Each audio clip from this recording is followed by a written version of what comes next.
Apakah mimpi itu harus mandi wajib? Kalau mimpi wajib, mandi wajib. Kalau mimpinya bukan mimpi wajib, tidak wajib, mandi wajib.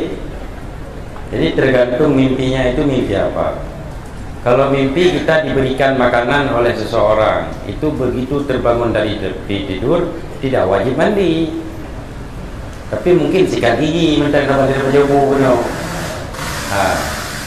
kalau mimpinya tidak bagus, maka disunatkan melihat ke kiri, mengucapkan a'udzubillahi minasyaitonirrajim, kemudian ludah ke sebelah kiri.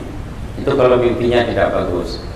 Misalnya kita mimpi dikejar atau mimpi mau dibunuh, pokoknya mimpi-mimpi yang tidak kita sukai. Nah, sunat begitu terjaga melihat ke kiri, kun a'udzubillahi minasyaitonirrajim, kemudian meludah. Jadi kalau di sebelah kiri suami, kena ke suami. Berarti a'udzubillahi minasyaitonirrajim, aku berlindung daripada syaitan yang terkutuk.